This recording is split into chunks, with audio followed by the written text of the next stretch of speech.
Hey kitties, it's Triple Feature Tuesday, and this week we conclude our epic four-part series, Tom's Friends Hate Him, by asking Why-A-Labeouf. That's right, this week we finished Tom's Friends Hating Him with Shia LaBeouf, who, he's just a twerp. I'm sorry. Like a lot of actors carve out little niches for themselves, you know, like you're always gonna... Paul Gleason, God rest his soul, was always just going to play a douchebag to some extent in any type of movie, that kind of stuff. Shia LaBeouf is a douchebag in every movie he's in, and yet a lot of the times he's cast as like a heroic lead or just a lead character, like a general lead character instead of like a bad guy or just like a little one-note jerk. Which, you know, good on him for getting that done. But man, I require at like no less than 10 robots that turn into cars or 3 badass babes that beat the shit out of people for me to actively want to sit through a movie with him. So this was just great. I'm going to try to keep it just based on the movies and not talk about his off-screen antics because I think that's only fair. So our menu is going to include Wall Street Never Sleeps, Indiana Jones and the Kingdom of the Crystal Skull, and Transformers Revenge of the Fallen. Now, here's the thing. Originally, the lineup was going to be Wall Street, Indiana Jones, and then Lars von Trier's Nymphomaniac, which I did watch. I sat through the full-on, extended 5.5-hour version of the film. Now, the thing is, it's a really good film. It just is. It's challenging. I don't think I've seen a movie that comfortable with portraying on-screen sex since David Cronenberg's Crash. And I'll probably talk about it in a different triple feature later because Von Trier himself actually considers it the conclusion to his Depression trilogy with Charlotte Gainsborough, starting with Antichrist, continuing to Melancholia, and then finishing up in Nymphomaniac. I haven't seen Antichrist. I've been scared to, but now I have to watch it. But if you look at Shia LaBeouf's filmography, he made 3 of the worst sequels in the history of film in a 2-year period with these 3 movies. And since it's terrible triple features, and I did actually, I did put in the effort. I did watch Nymphomaniac. We're just not going to talk about it just yet. But oh my god, Nymphomaniac. It's on Netflix. They have both the shortened version, which is still 2 parts, and the 5.5-hour version. So I won't judge which one you pick, but it's a very rewarding film to watch. It's very, very good. But we're going to be going in order of increasing horribleness. And so we start with Wall Street, Money Never Sleeps, which is the best movie of the 3 that we're watching. It's still not particularly good. It's one of those sequels made well after anybody has stopped caring about the movie. Sequel to the classic epitome of 80s yuppie culture, Wall Street, starring Michael Douglas, Charlie Sheen, and Daryl Hannah. Michael Douglas returns as Gordon Gekko. Charlie Sheen actually does make a little cameo as Bud Fox. Daryl Hannah wisely stayed out of this movie. But the movie predominantly focuses on Shia LaBeouf, Jake Moore, Wall Street stock trader, in the present, basically around like 2006, I think, or no, 2008, basically around the economic collapse that people like him caused. And against this backdrop, Gordon Gekko finally gets out of jail for all of the insider trading and craziness that he did back in the 80s. And like with all of these, it's sort of unfair judging the actors I'm supposed to be looking at because since I don't like them, I just naturally gravitate to anybody else on the screen. And on top of it, it's Michael Douglas, so come on. Part of the reason why the movie doesn't work is actually part of the story. Gordon Gekko is not acting very Gordon Gekko-like for reasons, and by the end of the movie you'll understand why. And by the end of the movie he turns right back into Gordon Gekko, and it becomes infinitely more interesting.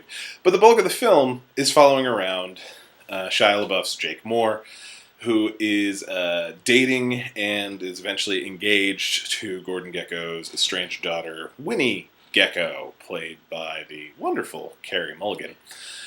It's just it's just sort of silly. Like we had this. It's Oliver Stone, so we had like this great opportunity to really take a knife to Wall Street, one percenter, greed is good type of culture, and it turns into this silly sort of revenge movie where Shia LaBeouf is going after Josh Brolin, who is turned into the bad guy of the film, even though Gordon Gekko is right there and he's the worst. But it turns out, oh, Josh Brolin was in on whatever Gekko was doing it, and he sold Gekko down the river, so he's even worse. And in the beginning of the movie, he causes all sorts of Wall Street meltdowns, which end up causing Shia's mentor, Frank Langella, to jump in front of a train. And it's weird because it doesn't work right, because, or at least it didn't work right for me, because my immediate thought was, man, if only more of those people had done that, I would feel a lot better about our economic situation. But, they didn't. A lot of them pretty much just kept their jobs and got bonuses, because what did they do wrong? Meanwhile, I can't get a job and I'm a lawyer. But we're supposed to sympathize with Shia LaBeouf, Wall Street trader, who is desperately trying to make clean energy cold fusion work with scientist Austin Pendleton. And it's absurd, because one, cold fusion probably never going to work. I mean, I hope it would, but it's probably not. So it's like the whole thing is this absurd pie in the sky goal, on top of the fact that he freely admits it's just he sees being eco-friendly and clean energy as the next big bubble. So it's not like he genuinely cares about anything. He's just using a it's sort of like he would consider it a win-win, because it's, good for the environment and makes me a boatload of cash, but of course it doesn't. And it turns out that Josh Brolin was meanie pants the whole time. But then, in the most ridiculous, absurd, never would have happened in real life thing, Josh Brolin gets his. Like, the bad guy on Wall Street loses. And the whole end of the movie is a birthday party. And it's so over-the-top silly that I almost expected Josh Brolin's Fallen from Grace character to be, like, mopping the floor at the Chuck E. Cheese where the birthday party is, or something like that. That wouldn't have been shocking in what happened. But it doesn't, because... I mean, it's just, at the end of the day, it's a meh movie. And that's the best we can hope for. Like, well, actually, no. Generally, I tend to view movies as I want the movie to create a big reaction from me. If it's a good reaction, great. If it's a bad reaction, at least it's affecting me in some way. So when I say Wall Street's the best movie on this triple feature, it's the best by standards of other people who view the quality of a film in different ways than I do. But these other two movies are much more fascinating and interesting to me, even though they're so much worse. And with that, we move to the Indiana Jones 4. Now, with Wall Street, Money Never Sleeps, the reaction is more of a, wait, you're making a sequel to Wall Street? Really? Why? As opposed to Indiana Jones and the Kingdom of the Crystal Skull, which is more, why are you making another Indiana Jones film? Last Crusade was perfect. It was not only just a perfect movie, it was a perfect way to end the Indiana Jones series. They continued it with Young Indiana Jones Chronicles, but, active Indy riding off into the sunset with his dad, Sean Connery, Marcus Brody, and Sala. You're not gonna top this. Let alone you're not gonna top this close to, or was it over 20 years, close to 20 years later, with old, doesn't give a shit about anything, walking sack of skin Harrison Ford. Now, like I said earlier, when I have to focus on an actor that I don't like, I tend to gravitate to somebody else. Like in the previous film, I gravitated towards Michael Douglas, just because I would. Here, I can't. I'm not going to gravitate towards Harrison Ford because he doesn't want to be in the movie. I mean, he does sort of, but he really doesn't. Yes, I understand he got himself into shape to do the movie and insisted on using a real whip and all, but I mean, just look at him. It's just not working. He's just too old to be doing full-on Indiana Jones. If they had him more pulling stuff like Sean Connery did in Last Crusade, I would have bought it easier, but it just didn't. And he's constantly just talking to himself. Why is Indiana Jones talking to himself? The answer is because he's a fucking old guy now, and he's just crotchety and like, not like a grizzled way, but just in a grumpy old man sort of way, and he's just awful.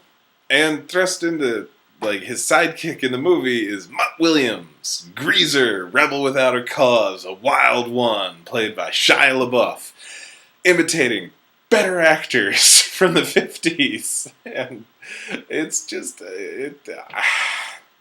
I can't say he's the worst thing in this movie. Like, legitimately, I can't say that, but he is not a plus at all, because no matter what he does, he always has that same Shia LaBeouf entitled, "You owe me something" voice, which just drives me up the walls. And he's just doing the whole greaser thing the whole time, which is now hip with people. That does not do anything for me. Okay, here's the thing. Indiana Jones 4 is a movie that has Cate Blanchett, John Hurt, Ray Winstone, and Jim Broadbent. And it sucks! Those 4 actors couldn't make this movie good. What is going on? And it's not that I'm against the aliens. I like the idea of Indiana Jones as a serial, or a movie serial pulp hero transitioning, like either handing the baton over to the 50s sci-fi or just transitioning over to 50s sci-fi and being more about that. But it just didn't work for me at all, because there's not, like, with the previous installments, there was, like, actual history. I mean, there were myths that formed, the treasure hunt, the MacGuffin, but they were based in real history. This one is based on that crazy guy from the History Channel who says, yeah, maybe aliens built the pyramids. Sure. Aliens. What? And it's such a kid's movie. Like, nobody that you care about's ever in any real danger. And if you want to argue with me on that, we'll just look at the monkeys saving Mutt Williams in the jungle because they have the same coiffeur. And that's even before. I haven't even talked about the fridge. The fucking fridge. No, the argument is not whether or not the lead in the fridge would protect him from radiation. The question is whether or not he would be A, incinerated by the force of a nuclear blast, or B, crushed by the shockwave, as everything else in the town, the phony town, was. Why would the refrigerator survive? Let alone...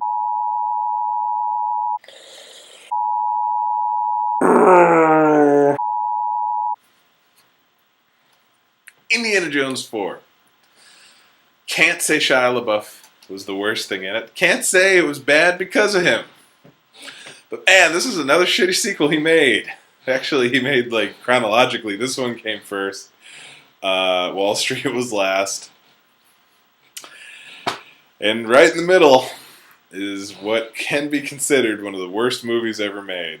That still has a higher Rotten Tomatoes rating than my beloved Jeff Goldblum, Cyndi Lauper epic vibes. Transformers: Revenge of the Fallen.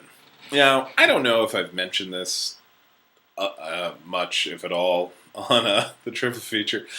I'm a big Transformers guy. Just kind of all across the board. I'm a big fan.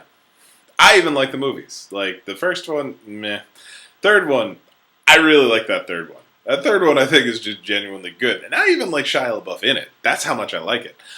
The most recent one is sort of one of the worst things ever, and is only saved from being as bad as this one by the fact that it's not as racist as Transformers Revenge of the Fallen. Created during the infamous writer's strike, which I guess can account for a complete lack of a coherent plot or script. It's just awful. It's 2.5 hours long. It just goes from thing happening to thing happening with seemingly no rhyme or reason. The Smithsonian is surrounded by mountains. Don't know why. Shia LaBeouf reprises Sam Witwicky, who has gone off to college, and everything goes wrong when he accidentally touches a piece of the Allspark and now goes all zany. And it's really, really annoying. It seemed like a lot of Michael Bay just telling Shia, come up with something crazy and do that, it'll be fun. And it really wasn't at all. And what would a Transformers movie be without Shia LaBeouf chanting no, no, no, no, no, no, no, or screaming at the top of his lungs all the time? Well, actually, the answer to that is Mark Wahlberg running around with a space gun in number 4, which was one of the reasons why the movie isn't the worst thing. No, we're not talking about 4. We're not talking about 4. No plot whatsoever. And the plot that is there doesn't make any sense. The Fallen, it turns out Megatron's not in charge, which, what are you doing? He's got some sort of Emperor Palpatine-esque leader named the Fallen, voiced by Tony Todd. I mean, you have Tony Todd's voice and you just completely wasted it in this movie. The Fallen is some sort of alien-looking transformer. It looks like the Pharaohs. It actually kind of ties in nicely with the Kingdom of the Crystal Skull, aliens built the pyramids thing, because in this one, aliens built the pyramids to house some sort of death or doomsday weapon that turns Earth into energon or something like that. Shia LaBeouf is running around trying to, stay dating with Megan Fox, which you wouldn't think it'd be as much of an uphill battle as it is. There's really no character development for Shia between the first 2 movies. There's a bit more in the third one. Again, the third one, really good. Genuinely. And so he's just doing the same thing. Failures of this movie. Why don't we have more Transformers? Why are there never enough Transformers in my Transformers movie? Actually, again, we're not going to talk about it, but one thing you can say about Transformers 4, it did have a lot of Transformers in your Transformers movie. And no Shia LaBeouf, which... They have this really great action sequence in the beginning of the film in, I believe, Shanghai. Then you have another really great action sequence sort of in the middle where Megatron kidnaps Sam and then Optimus is trying to save Sam.